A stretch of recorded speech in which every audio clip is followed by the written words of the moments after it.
Hello friends, good morning. वैसे तो आज मंडे का दिन है, न्यूज़ का सेक्शन होना चाहिए था, लेकिन कल मैं अपनी एक फ्रेंड से मिली और उनको मेरे बारे में पता चला कि मेरा चैनल है और मैं शेयर मार्केट से अच्छा कमा रही हूँ। तो मेरी उनसे बात होने लगी, तो उन्होंने मतलब एक डायलॉग बोला, तो मुझे लगा कि इस वाली थॉट पे आपसे बात की जानी बहुत ज़रूरी है। उन्होंने कहा कि शी नोज कि उनके कोई रिलेटिव ने 50,000 रुपए से शेयर मार्केट में 50 लाख रुपए बना लिए। तो मैं इस टॉपिक पे आज आपसे बात करना चाहूंगी। एक्सपेक्टेशंस, जो भी नए लोग शेयर मार्केट में आ रहे हैं ना, उनकी एक्सपेक्टेशंस इतनी हाई हैं शेयर मार्केट को लेके कि उनको ऐसा लगता है कि शेयर मार्केट में कुछ जैसे जादू हो जाता है। प्रॉब्लम, मैं आज इस टॉपिक पे सब सब चीजों पे बात करना चाहूंगी आपसे। न्यूज सेक्शन तो अपना चलता ही रहता है, लेकिन ऑल्दो मैं कल इस तरह का एक सेशन लेना चाह रही थी, लेकिन आज मैं इस टॉपिक पे आपसे बात करना चाहूंगी। देखिए, होता क्या है कि जितने ज्यादा एक्सपेक्टेशंस के साथ आप यहाँ शेयर मार्केट में आएंगे ना, पहले तो सबसे पहले आप एक चीज समझो। यहाँ शेयर मार्केट में इन्वेस्टमेंट एक सिंगल आप इसको एक इन्वेस्टमेंट अपॉर्चुनिटी मान के चलिए। जैसे कि आप गोल्ड खरीदते हैं, जैसे कि आप प्रॉपर्टी में इन्वेस्टमेंट करते हैं, जैसे कि आप अपना एफडी में पैसा रखते हैं। ये एक इन्वेस्टमेंट अपॉर्चुनिटी से ज्यादा और कुछ नहीं है। यहाँ मिरेकल्स नहीं होते। मिरेकल्स होंगे, लेकिन जब आपका एक्सपीरियंस कम से कम 10-15 साल का एक्सपीरियंस हो जाएगा, शेयर मार्केट की बहुत अच्छी नॉलेज हो जाएगी, और अगर आपको नहीं होगी और आप किसी के साथ काम कर रहे हैं जिसको अच्छी नॉलेज है, अगर आप उसके अंडर गाइडेंस अंडर मतलब आप उसके देखरेख में काम करेंगे, तब जाके आपको एक हैंडसम अर्निंग होना शुरू होगी यहाँ से शेयर मार्केट में। लेकिन अगर आपने आने के साथ ही और सोचा कि मेरे 50,000 रुपए 50 लाख रुपए बन जाएं, तो बहुत ही मुश्किल हो जाएगा आप लोगों के लिए यहाँ शेयर मार्केट में सस्टेन करना। सबसे बड़ी बात, तो जो भी नए आने वाले लोग हैं ना, मैं उनको एक चीज कहना चाहूंगी। सबसे पहली जरूरत तो है यहाँ शेयर मार्केट में सस्टेन कर जाना। आओ और 1-2 साल आप सिर्फ इस मार्केट में अपने बिना बड़े लॉसेस उठाए सिर्फ सस्टेन करना अगर आपने सीख लिया ना, लॉसेस नहीं, लॉसेस से आप बच गए। देखिए, लॉसेस से बचना भी एक तरह का प्रॉफिट है। यहाँ शेयर मार्केट में ना एक लाइन कही जाती है कि शेयर मार्केट में शेयर्स से प्रॉफिट कमाना इज लाइक उड़ती चिड़िया को आप जाके वो तीर मार रहे हैं। इट्स लाइक दैट, है ना। तो उड़ती चिड़िया को तीर मारने के लिए सबसे पहले जरूरी तो है कि आपको तीर चलाना आना चाहिए। अगर और जो न्यू कमर्स क्या क्या कोशिश करेंगे, वो आते ही ना उन्हें तीर चलाना आता है, ना उन्हें किसी तरह का एक्सपीरियंस है, ना उन्हें ये पता चिड़िया कितना ऊंचा उड़ रही है, कहां तक उड़ेगी, वो चिड़िया है भी कि नहीं है। और वो सिर्फ आते ही और तीर चलाना शुरू कर देते हैं। जो नए नए लोग जो आते हैं मार्केट में, सुन सुना के इधर उधर से आते हैं। एक्सपेक्टेशंस बहुत ज्यादा हाई है। उन्होंने ये देखा कि कोई शिकारी है, वो तीर चला रहा है और उड़ती चिड़िया मार रहा है, वो सीधा आएंगे, पैसा लगाएंगे और अपने मन से वो स्टॉक्स खरीदना शुरू कर देते हैं। किसी भी भागते हुए शेयर में एंट्री कर लेते हैं। पता चलता है जिस दिन आप वहां पे एंट्री करोगे, ऑपरेटर वहां से अपने शेयर बेच के चला जाएगा और आप अगले 2-3 साल के लिए या तो वहां पे ट्रैप होके रह जाओगे, या आपका सारा का सारा मनी खत्म हो जाएगा अगर आपने लॉस बुक करने की स्ट्रेटजी के तहत काम किया, स्टॉप लॉस वाली स्ट्रेटजी पे काम किया। तो मैं आज उसी चीज पे बात करूंगी। कुछ चीजें आपको इसी से रिलेटेड समझाना चाहती हूँ, वन बाय वन बात करेंगे। देखिए, सबसे पहले तो मैं बात करती हूँ, अगर मैं इन्वेस्टमेंट अपॉर्चुनिटी की कहती हूँ शेयर मार्केट को, तो सबसे पहली बात, जो जो निफ्टी का एक हिस्टोरिकल सीएजीआर, मतलब कंपाउंड, जो निफ्टी का historical CAGR compounded annual growth rate है, वो लगभग 12 से 13% की एनुअल ग्रोथ रेट आती है। म्यूचुअल फंड्स आपको 10%, 11%, 12% का कह के आप लोगों को अपने म्यूचुअल फंड्स बेचते हैं। एफडी के रिटर्न्स की बात करें तो वो 6, 6.5, 7% के आसपास है, आपको भी पता है। और गोल्ड के इन्वेस्टमेंट की बात करें तो गोल्ड का इन्वेस्टमेंट, मेरी शादी हुई थी 2013 में, मेरी शादी हुई थी, और तब गोल्ड का रेट 30,000 था और आज गोल्ड का रेट 60,000 है। तो अगर सीएजीआर अगर इसका निकालेंगे ना, तो वो ऑलमोस्ट 8-9% के अराउंड आएगा। उतना भी शायद 8% के आसपास का सीएजीआर आएगा।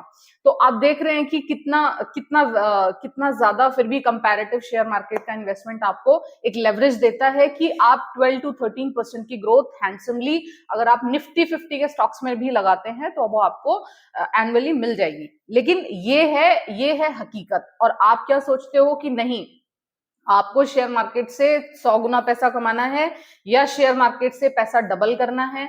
तो आज मैं उसी चीज पे बात करूंगी कि देखो होता क्या है, अगर जितना ज्यादा आप शेयर मार्केट से रिटर्न की एक्सपेक्टेशन करते हो ना, तो उसमें सबसे बड़ी प्रॉब्लम जो होती है ना वो ये कि आप फिर जाके ज्यादा रिस्क लेना शुरू कर दोगे। लेट सपोज आपने एक्सपेक्टेशन रख ली कि मुझे मेरे 100 रुपए को 150 रुपए करना है या 200 रुपए करना है अगले एक ही साल में, तो पॉसिबिलिटी बन जाती है कि आप रिस्की स्टॉक्स में जाके निवेश करोगे। रिस्की स्टॉक्स में रिस्की वैल्यूएशंस पे, मतलब वो वैल्यूएशन इतने खतरनाक होते हैं कि अगर किसी किसी स्टॉक्स में, कि जिन जिन स्टॉक्स की मैं आजकल बात कर रही हूँ, IRFC, RVNL, ये सारे स्टॉक्स ये इतने हाई वैल्यूएशन पे इस वक्त ट्रेड कर रहे हैं, मतलब कि इनके जो हिस्टोरिकल वैल्यूएशन की मैं अगर बात करूं, अगर आप लोग गलती से भी यहाँ पे ट्रैप हो गए ना, तो आप मान के चलना PSU स्टॉक्स में जिस तरह की आजकल तेजी थी पिछले कुछ दिनों में, पिछले कुछ स्टॉक्स में, इन स्टॉक्स के आप हिस्टोरिकल, इनका 10 ईयर का ग्राफ उठा के देखो, इनकी 10 ईयर की हिस्ट्री उठा के देखो।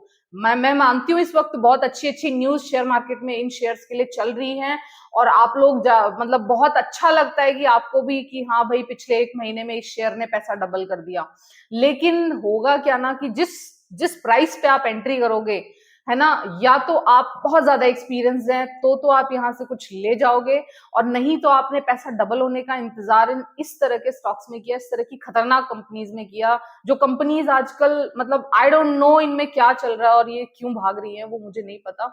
लेकिन हाँ, जो भी खतरनाक स्टॉक्स हैं जो अच्छे फंडामेंटल्स के नहीं हैं और उसके बावजूद बहुत ज्यादा तेजी में हैं, और उन स्टॉक्स में आपने जाके पोजीशंस बना ली और अपने पैसे को डबल होने का वेट आप करने लगे ना, तो पॉसिबिलिटी ये भी होती है कि आप अगले 5 साल के लिए वहां पे ट्रैप होके रह जाओगे, आपका कैपिटल ही ऑलमोस्ट खत्म हो जाएगा या ट्रैप होके रह जाएगा। ठीक है, तो सबसे पहला काम जो नए आने वाले लोग हैं उनको ये करना है कि वो शेयर मार्केट में जब भी कदम रखें, जब भी अपना फर्स्ट बेबी स्टेप वो शेयर मार्केट में रख रहे हैं, तो उनको सबसे पहला काम जो इंपॉर्टेंट काम है वो ये करना है कि उनको अपनी एक्सपेक्टेशंस वहीं रखनी है कि उनको जो जो FD में 6% का रिटर्न मिल रहा था वो 12 से 15% का रिटर्न आपको मिल जाए तो बहुत है। ठीक है, तो ये सबसे पहली बात है कि अपनी एक्सपेक्टेशंस आपको लो रखनी पड़ेंगी। अगर आपने अपनी एक्सपेक्टेशन बहुत हाई रखी तो पॉसिबिलिटी है कि आपको या तो आप होपलेस हो जाओगे शेयर मार्केट से, या आप अनड्यू रिस्क उठाना शुरू कर दोगे, और दोनों ही केसेस बहुत डेंजरस, जो इनका एंड है ना वो बहुत डेंजरस होता है। अगर अनड्यू रिस्क लेने शुरू कर दिया आपने, तो क्या होगा कि आप बहुत कुछ टाइम के बाद, 1 साल 2 साल के बाद, आप अपना जो वैल्यूएबल, जो एक तो मिडिल क्लास के पास वैसे ही बहुत थोड़ा बहुत पैसा बच के, मतलब वो बहुत मेहनत से अपना पैसा बचाता है, और वो बचाया हुआ पैसा इस तरह की स्क्रिप्ट्स में जाके 8 10 15 20 स्टॉक्स आपके पास ऐसे इकट्ठे हो जाएंगे, अगर आपने रिस्क लेने की ज्यादा कोशिश की, अपने पैसे को डबल ज्यादा करने की कोशिश की, कि उन स्टॉक्स में आपका मनी, उतना जो कैपिटल है ना उसका भी पता नहीं कि वो भी आपका बचेगा या वो भी आपका खत्म हो जाएगा। तो आपको ये सबसे पहले कि एक्सपेक्टेशंस लोअर रखनी है, आपको रिटर्न 12 से 15% के आसपास का ही रिटर्न सोच के चलना है। और दूसरी चीज पे मैं बात करना चाहूंगी, अगर आप लोगों को शेयर मार्केट सीखना है एंड हाउ इट वर्क्स, तो आप एक चीज ध्यान रखिए कि डेली केवल प्राइस एक्शन देखने से काम नहीं चलेगा। प्राइस एक्शन देखना बहुत बाद की चीजें हैं। सबसे पहले आपको शेयर मार्केट के फंडामेंटल्स, शेयर मार्केट की वोकैबुलरी, हाउ कंपनीज वर्क्स, बहुत सारी चीजों पे काम करना होगा। मैं अपना बताती हूँ, जब मेरे मेंटोर ने मुझे शेयर मार्केट के बारे में फर्स्ट लेक्चर दिया था और बताया था कि शेयर मार्केट तुझे मतलब तुझे शेयर मार्केट में काम करना चाहिए, तो उन्होंने सबसे पहले मुझे ये बोला था कि 6 महीने केवल और केवल CNBC आवाज, जी न्यूज या इस तरह के जो बिजनेस चैनल जो भी आपके पास अवेलेबल हैं, वो बिजनेस चैनल केवल सुनने हैं। 6 महीने केवल सुनने हैं। मैंने सिर्फ 6 महीने केवल उनकी न्यूज सुनी है, जो जो चीजें समझ नहीं आती थी उनको गूगल करके देखती थी। तो ये मेरी जर्नी की शुरुआत थी। और आप लोग क्या करते हो, जो ज्यादातर आजकल मैं क्राउड देख रही हूँ ना, जो ज्यादातर शेयर मार्केट की तरफ अट्रैक्ट होता है, उनको जो मोटिवेशन मिलता है शेयर मार्केट में आने का, वो होता है उनके आसपास का कोई ना कोई पर्सन जो शेयर मार्केट में काम करना शुरू कर देता है, अपनी झूठी सच्ची कहानियां सुना के आपको बताता है कि मैंने शेयर मार्केट से इतने सारे पैसे कमाए। लेकिन मैंने 6 महीने सिर्फ न्यूज सुनी है और हर न्यूज को या तो गूगल से या अपने मेंटोर से कंफर्म किया है कि क्या ऐसा होता है, ये कौन है, ये कैसे है, ये क्या है, ये क्यों है। बहुत सारे क्वेश्चंस करती थी मैं, बहुत क्यूरियस टाइप का मेरा मेंटल सेटअप है। तो उसके चलते पहले अपना नॉलेज बेस क्रिएट किया, उसके बाद में मतलब ये होने के बाद में फिर उन्होंने जब मेरे को डीमैट अकाउंट खुलवाने के लिए कहा कि हाँ आप अपना डीमैट अकाउंट अब खुलवा लो मनीषा, अब आपको 6-8 महीने हो गए हैं, अब आप शायद शेयर मार्केट की चीजें हैंडल करने के लायक हो, थोड़ा बहुत आपको कुछ समझ में आने लगा है। तब जाके ऑलमोस्ट 6-8 महीने के बाद में मैंने अपना डीमैट अकाउंट खुलवाया था। और उस डीमैट अकाउंट खुलवाने के बाद मैंने 3 साल तक, एटलीस्ट 3 साल तक तो मैंने एक सिंगल डिसीजन खुद से नहीं लिया था। मैं सिर्फ और सिर्फ उन चीजों को देखती थी, सीखती थी, और जो भी चीजें समझ में नहीं आती थी उनको गूगल से या फिर अपने मेंटोर से क्लियर करने की कोशिश करती थी, बिना मतलब ये वाले कि खुद से खरीदना। खुद से खरीद और बेच करना तो मैंने सच बताऊं तो मैंने 2015 में स्टार्ट किया है। उससे पहले मेरे मेरे जो भी डिसीजंस होते थे ना, वो ऑलमोस्ट मेरे मेंटोर के बताए हुए, उनके समझाए हुए, वो मुझे हर चीज को समझाते भी थे। जैसे कि मैं अपने हर एक्शन को यहाँ आप लोगों के सामने समझाती हूँ ना, कि अगर किसी भी स्टॉक से मैंने प्रॉफिट बुकिंग की है तो वो क्यों की है, और अगर किसी स्टॉक में एंट्री की है तो उसके पीछे पहले कितना रिसर्च है, तब जाके मैं किसी चीज में एंट्री करती हूँ। तो ऐसे ही वो भी मुझे सब चीजें बताया करते थे, मैं बहुत इंटरेस्ट के साथ उन चीजों को सुना करती थी। तब जाके मेरी ये लर्निंग्स डेवलप हुई है, शेयर मार्केट को लेके इतना अंडरस्टैंडिंग डेवलप हुई है। ठीक है, तो आपको भी आते ही पैसा लगाने की जुगत में नहीं रहना चाहिए, आके थोड़ा सा आप सीखने की कोशिश करें। अगर सीखना नहीं चाहते हो तो इट्स ओके, लेकिन आते ही, और जो लोग खुद से अपने मन से अपने आसपास के लोगों से पूछ के कि भाई तूने कहाँ लगाया, बहन तूने कहाँ लगाया, और वो अपना पैसा लगाना शुरू कर देते हैं, तो उनको उस लेवल के गेन्स नहीं हो पाते, होपलेसनेस मिलती है, बिलो एक्सपेक्टेशन, बिलो नहीं, इनफैक्ट उनके एक्सपेक्टेशन से बहुत बहुत कम जाके उनको उनका रिटर्न्स मिल पाता है। ये 10-12% भी नहीं मिल पाता। मैंने लोगों के पोर्टफोलियो पूरे पूरे साल भर उनका जो नेट रिटर्न्स है ना, वो जीरो या नेगेटिव में देखे अक्सर। तो ये हकीकत है। अगर आप आते के साथ ही और एक्सपेरिमेंट करना शुरू कर देते हो खुद से, बिना एक नॉलेज बेस क्रिएट किए, तो ये सबसे बड़ी दिक्कत आपको हो सकती है। मैं आपको सच बता रही हूँ, मैंने अपने पूरे पिछले 13 साल की हिस्ट्री में एक सिंगल इंट्राडे ट्रेडर करोड़पति नहीं देखा, कि जो इंट्राडे ट्रेड करके जिसने पैसा बनाया हो, जिसने इंट्राडे ट्रेड करके बड़ा पैसा, बड़ा पोर्टफोलियो बनाया हो। लेकिन हाँ, मैं ऐसे बहुत सारे इन्वेस्टर्स से मिली हूँ, ऐसे समझदार इन्वेस्टर्स से मिली हूँ, जिन्होंने over a period of time अपने घर के सेविंग्स, अच्छे से सुनना, over a period of time अपने घर के सेविंग्स अच्छी अच्छी कंपनीज में पार्क किए हैं, और उनकी कंपनीज में लगाया हुआ पैसा कंपाउंडेड रूप से ग्रो करके आज उनके पास एक हैंडसम पोर्टफोलियो, एक हैंडसम मनी, एक पैसा एक जगह इकट्ठा हो रखा है। मेरी हिस्ट्री भी कुछ ऐसी ही है। साथ में पैसा, मतलब साथ में नॉलेज डेवलप किया है, और उसी के साथ में अपना पोर्टफोलियो में अपने जो महीने की मंथली सेविंग्स हुआ करती थी, उन पैसों को एक जगह बहुत सोच समझ के, बहुत स्टडी और रिसर्च के बाद इकट्ठा किया है। तब जाके एक पोर्टफोलियो, तब जाके एक अच्छा पोर्टफोलियो, एक स्ट्रांग पोर्टफोलियो बना पाई हूँ। वरना तो अगर मैं भी ये सोचती कि मुझे भी मेरे पैसे को 100 गुना करना है, तो डेफिनेटली मैं जाके बेकार की कंपनीज में ट्रेड लेती, और ट्रेड के नाम पे आज अपने अपने पोर्टफोलियो में अच्छी कंपनीज और अच्छे प्रॉफिटेबल स्टॉक्स की बजाय मैं भी बहुत सारे कचरा स्टॉक्स इकट्ठे करके बैठी होती। तो एनीवेज, बस जाते जाते मैं एक दो तीन चीजों पे और बात करना चाहूंगी। मैं आप लोगों को होपलेस नहीं कर रही हूँ शेयर मार्केट से। देखो, जब आप शेयर मार्केट में काम करना शुरू करते हो ना, तो आपको लगता है कि आपकी जिंदगी बहुत चेंज हो जाने वाली है, आपको बहुत बहुत ज्यादा पैसा यहाँ से मिल जाएगा, या आपके कुछ मिरेकल हो जाएगा। लेकिन मैं आपको सच बताऊं, अगर आप मनी ट्री ग्रो करना चाहते हैं, मनी ट्री बनाना चाहते हैं ना, तो सबसे पहले तो आपको 2-3 साल का पीरियड तो सिर्फ और सिर्फ लर्निंग फेज का रखना चाहिए। अपने मन से कोई भी डिसीजन लेने से पहले आपको सोचना चाहिए। बहुत स्ट्रॉन्ग रीजंस के बिना आपको कहीं भी एंट्री नहीं करनी है।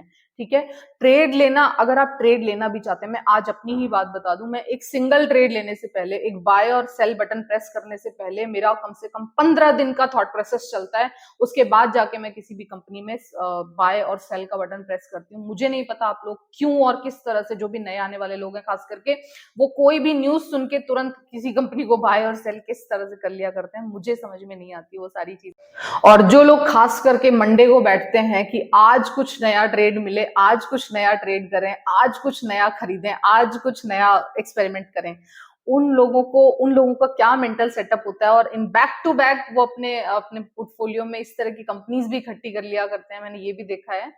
तो आपको ना मतलब मुझे ऐसा लगता है कि नए आने वाले लोगों को रिस्की प्ले से ज्यादा सेफ प्ले पे की तरफ जाना चाहिए। रिस्की कंपनीज से ज्यादा सेफ कंपनीज, जहां पे एटलीस्ट आपका मनी सेफ रहे, 10-12% का आपको रिटर्न मिलता रहे, आपको उन कंपनीज की तरफ पहले स्टार्टिंग में जाना चाहिए। बहुत ही बेबी स्टेप्स के साथ आपको यहाँ शेयर मार्केट में उतरना है। आप पैसे से खेल रहे हो, आपको हमेशा ध्यान रखना है यहाँ आपकी एक गलती आपके मेहनत से जुड़ी हुई इतने सारे पैसों को एक साथ खत्म कर सकती है। एक साथ यहाँ पे 30-40-50 हजार रुपए खत्म हो जाया करते हैं जो लोग ट्रेड करते हैं, जो लोग इंट्राडे ट्रेड करते हैं, ठीक है। तो सबसे पहले आपको रिस्की प्ले की बजाय, मतलब कि 10 गुना पैसा कमाने की मेंटालिटी की बजाय सबसे पहले काम करना है कि मुझे मेरा पैसा सेफ रहे, हैंडसम 10-12% का रिटर्न मुझे मिल जाए। पहले आपको 2-3 साल यहीं पे संतोष करना होगा, यहीं पे सब्र करना होगा। उसके बाद जिस अकॉर्डिंग आपका टैलेंट बढ़ता जाएगा, आपका नॉलेज बढ़ता जाएगा, शेयर मार्केट को लेके आपकी अंडरस्टैंडिंग बढ़ती जाएगी, उस अकॉर्डिंग आपके गेन्स थोड़ा सा इंक्रीज होते जाएंगे। ये हकीकत है। इसके अलावा जो भी आपको प्रोमिसेस करता है कि वो आपको 10 दिन में करोड़पति बना देगा, तो वो मैक्सिमम फॉल्स प्रोमिसेस हुआ करती हैं यूजुअली। और दूसरी चीज ये कि कोई भी ट्रेड लेने के बाद में जो जैसे जिस भी कंपनी में आपने इन्वेस्ट किया है ना, उसके रोज उसके प्राइस एक्शन को चेक करने की बजाय आपको उस कंपनी के साथ टिक के रहना होगा। जितना लॉन्ग आप किसी कंपनी को देंगे, long in the sense at least 3 to 6 months आपको हर कंपनी को देने ही चाहिए अगर आप किसी भी कंपनी से रिटर्न एक्सपेक्ट करते हो ना। क्योंकि यहाँ शेयर मार्केट में आपको मैं सच बताऊं, इस दुनिया का सबसे ज्यादा इंटेलिजेंट ब्रेन बैठा है। और अगर आप उस दी मोस्ट इंटेलिजेंट ब्रेन के बीच में से आप पैसा कमा के लेके जा रहे हो ना, मतलब इट्स लाइक कि आप जो पैसा कमाओगे ना, वो किसी दूसरे पर्सन के हक का पैसा होगा। और अगर आपके पास उतना टैलेंट है कि आप उस पैसे को उसके नीचे से निकाल के ले जा पाओ, तो ही आप उस पैसे को कमा पाओगे। वरना तो बहुत सारे लोग बैठे हैं, बहुत बड़े बड़े लोग बैठे हैं हम जैसे छोटे छोटे रिटेलर्स का पैसा साफ करने के लिए, ठीक है।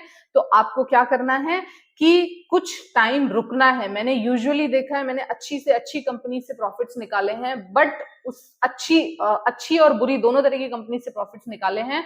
लेकिन इसमें जो मोस्ट इंपॉर्टेंट चीज थी वो था टाइम। मैंने फिर अगर किसी कंपनी से प्रॉफिट्स नहीं निकलते तो फिर मैं उस कंपनी को थोड़ा टाइम देती हूँ, स्टडी करती हूँ, रिसर्च करती हूँ, सही टाइम पे दोबारा से एवरेजिंग करती हूँ, री एंटर करती हूँ।